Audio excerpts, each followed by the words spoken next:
back. We're doing a ribbon cutting for service expansion. We're back, and it's a fantastic time for us to be doing this type of service. We really are excited about it. I'm going to go through a little bit of a description of what we're doing today. But first, of course, I did want to do our welcomes. There's so many different people that wanted to welcome and say thank you to. Of course, we're going to have our speakers. Speaking today, we'll have our March for our chair, the Rappahannock Transportation Commission. A reminder, we have service neither Potomac or the Rappahannock. It's a joke. But Delegate Thomas also on our commission, Victor Angry, our chair, Thomas, delegate, Virginia delegate in District 21, Janet Jerome, Virginia Senator, District 30, Tiffany Robinson, our newly appointed Director of the Virginia Department of Rail and Public Transportation, and me, Bob Schneider, your Executive Director of OmniRide.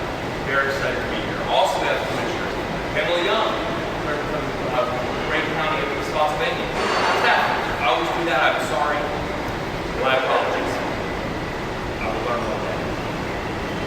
We have Pam Sebesky, soon to be just citizen Pam Sebesky, but currently days are numbered as a city council member and serving our commission from the city of Manassas Park. We have our chair of Jefferson joining. I'm trying to go in order, but is Jacqueline Arnold here from Senator Warrenton? Jacqueline, thank you so much. Senator Warren's been a great partner during the pandemic. They stood up a Northern Virginia leaders group that allows us every Monday or every other Monday to come together and share information. We started the pandemic to figure out what was happening in terms of healthcare and information, but now it's got education leaders, governmental leaders, transportation, and it's how we share information and understand what's going on in the region with a direct pipeline to the Chief of Staff and Senator Warren. And it's huge in terms of what's going on in Virginia as well as what's going on in the region. Very, very thankful for that. Manassas Park City Council Member Yessi Imana, is she available? Great to see you. Thank you so much. Tom Gordy, Brentsville Supervisor, part of the Fighting Brentsville District, which I'm a proud member. By the way, I'm a proud member of that district. Senator Rome, there you are, sorry. You were in all black when you walked in, so you need to know. Former member of the House, but also proud member of our district. So many of my elected officials in this room. Senator Bodie from the Senator, congratulations. Always elected. Supervisor, starts with an S. Occupied district. Thank you. Occupied district. Also on our commission, we have County Board Supervisor. I'm literally scanning the room to see Mr. Ralph Smith, our good friend from the Manassas City Council, and am I missing any other elected officials? Okay, so normally we get a list, but because of the changing event, etc., we got an updated change now, so we'll turn this. Also extremely important is I really want to thank the maintenance department, who about 36 hours ago was told to stop doing everything you're doing at around 10 o'clock in the morning and prepare for an event inside. This was supposed to be held at a park and ride lot. On the positive side, it could have been really cold. Instead, it was going to be really wet, and we thought this would be a better alternative. If you were here for the ribbon cutting in 2021, it was really hot because lightning struck and blew up the transformer, and it was 98 degrees. So this is a lot better in terms of that perspective. So we're really glad to be able to do these things. So thank you for the QOE's maintenance team for getting this together. Althea, thank you for your marketing team for getting everything from the university lot to right here and making all of this happen.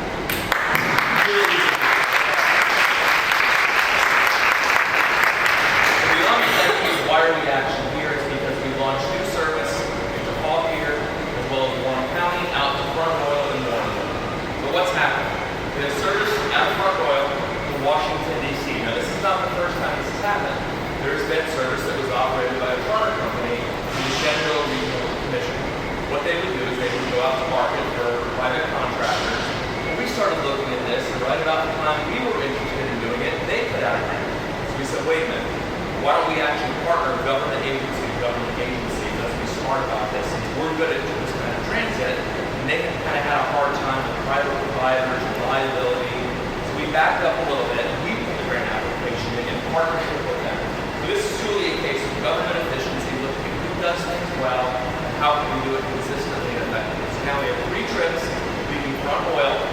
traveling into our university lot, which streamlines, picks up passengers on the existing service that we have. We just got the same numbering system that works easy, and now we're gaining that efficiency and effectiveness. It's 100% funded by DRPT's outside development program. Fantastic. In addition, we have 6 trips leaving about every half an hour, starting as early as 4:50 in the morning, going all the way to 7:30, traveling up Route 29 from Warrenton, hitting that university lot, traveling into the Pentagon. Once again, picking up passengers at that university lot. What's great about these 2 routes traveling to the university lot is if I'm wanting to go from Front Royal to the Pentagon or Front Royal to Arlington, I can get off that bus and transfer to existing services provided into Rosslyn from the Haymarket to Rosslyn route or to the State Department route or to the Pentagon. We have transfer options. We have turned that VDOT University lot into a Western transfer, which is very, very exciting. So it's no longer just a route that goes from Front Royal all the way to DC. It's now bringing passengers right here. And what excites me the most is it's not just taking passengers to DC. It's about what the future holds.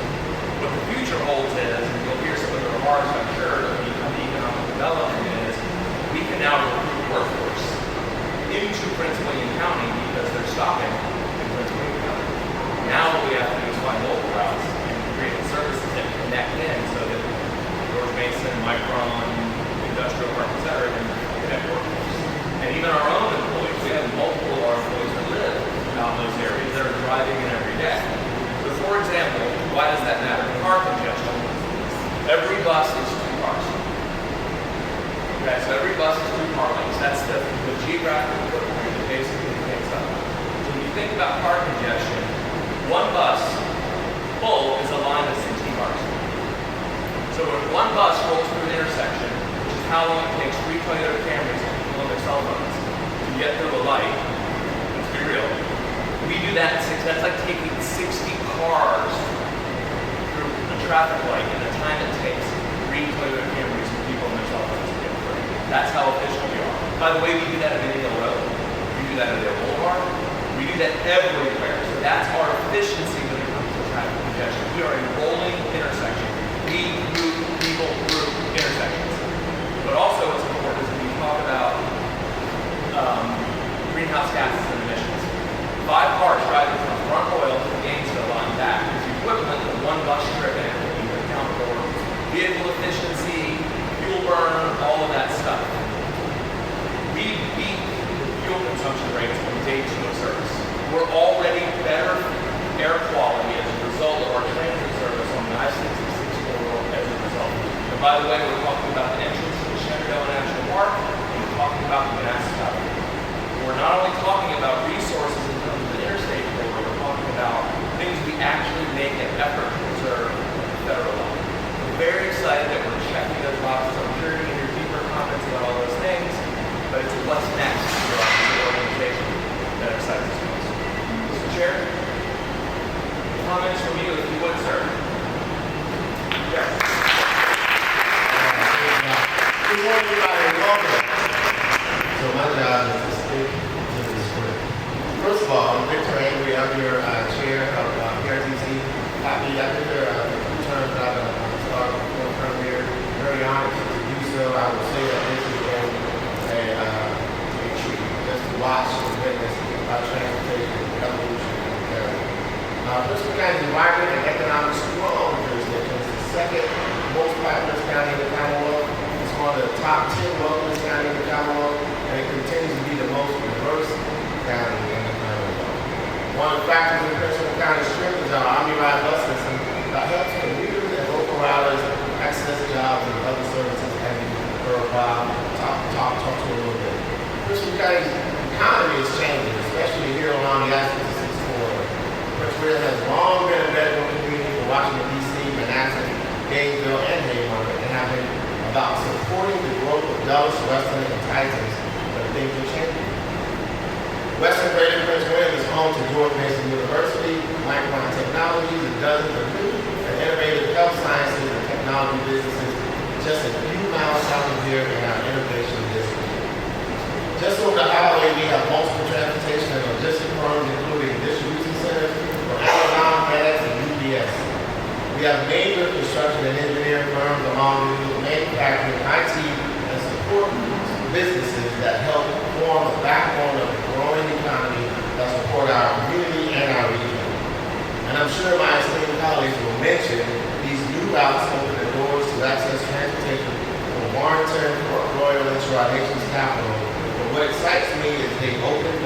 job right within the Prince William County.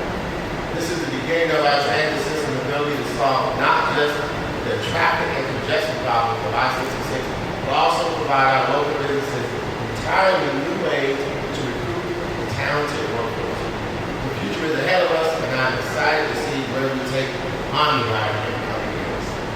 I'm going to call up our next speaker here, Mr. Josh Thomas. The floor is yours, sir.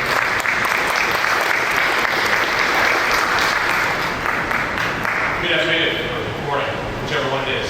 Delegate Josh Thomas, I sit on the PRTC, and it's my esteemed pleasure to welcome you all to the 21st District. And it's an exciting day. Yes, we have a new route. Let's look at what that really means.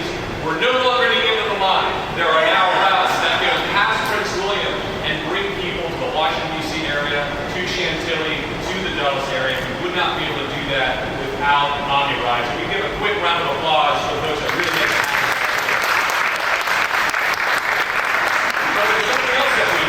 That we get the best outcomes for affordable housing, for education, when all of that is centralized along existing nodes of transportation.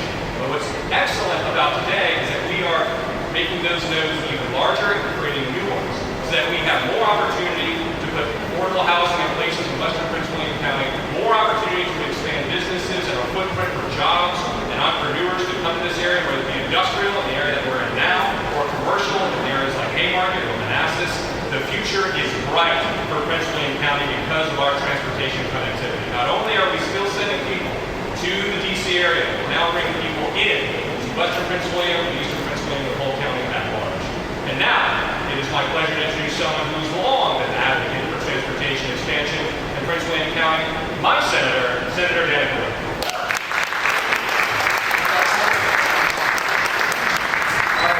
Before we get started, on our remarks here, I just want to say thank you so much to all of the staff, Local 639, for all the kiosk folks, for all the maintenance workers, for the drivers, for the dispatch folks, everyone who makes these buses work every single day, everyone who's repairing these things when they need work to make sure that they are safe. Thank you so much for everything that you do every single day, because this whole system does not work without you. So thank you so much to OmniRide.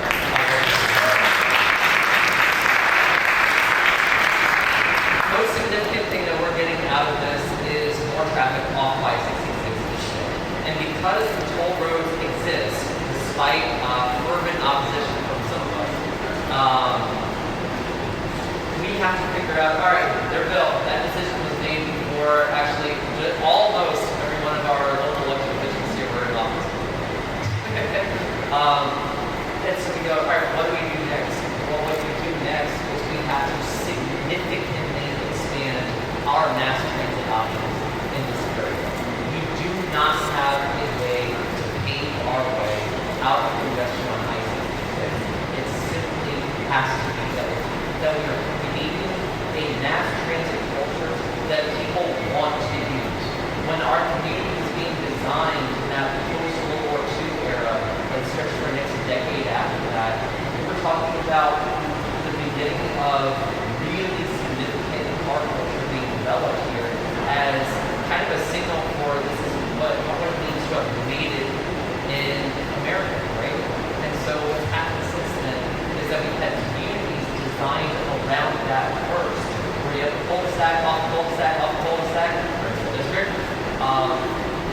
We know you will see a lot of those developments, and those are not conducive to having a bus go right through it, right? And so what we have to do is make sure that we've got centers like the University 2966 lot here that become nexus points for mass transit. And as we have that, we can start also making sure that we are bringing more of those jobs that people are commuting to in the first place over here, because this becomes a desirable location. And as we're doing all of that, let's also make sure that we're really starting to also focus on making sure people can afford to live here, make sure people can afford to commute from here, and for people who don't want to either get stuck in traffic for 2 hours in the morning or have to pay an arm and leg to use toll lanes, they know that they got this magnificent bus available for them. It's clean, it's efficient, it's run by wonderful staff, and we want to encourage everyone who can use it. Please take a ride on the bus, it'll get you there, and it'll get you back home. All right, so now next is Steve Robinson.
and some are the same. It's a tremendous amount of work. They are amazing partners. We have, I think, what, 100% success rate with Grant Hill, pretty much. And it's not because they give away free money just to anyone who applies. Because our programs work, they win. And one of the reasons we gain their respect is even when we have programs that aren't successful, we say, let's not do this anymore. Because we believe in using the taxpayer dollars wisely. So we know that this service is going to win.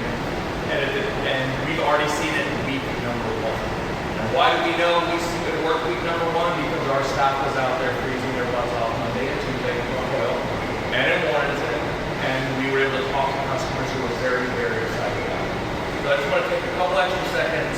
This started a year ago when we put the grant together. So there's a grant team that has to apply for grants, and the DRPT staff works with us to make sure all that happens. And the planning team has to figure out all the math on it. The finance team turns that into dollars. Then we have to go through the entire legislative process and support that, make sure it works. Then it gets approved. Then we have to convert that into actual routes, lefts, rights. Now we take it to our board members. And our board members tell us we go to public hearing. When we go to Front Royal and have public hearing. We go to Warrenton and have public hearing. We're using principal and we have public hearing. Then we go back to our commission to have all those meetings. And in the meantime, our operations group goes, I hope this works, because we're going to start training people. And they have to start hiring drivers and going through all of these steps to prepare for this service just to make it look amazing. The maintenance department, the safety team, the training team, and it's just a tremendous amount of effort, the marketing, the communication, the website development, all the things that just make it look really, really easy so that we can show up. The scissors are cut right. And I'm so thankful for all the work we do that make us look good. Thank you.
I'll just stand here. That's cool, right?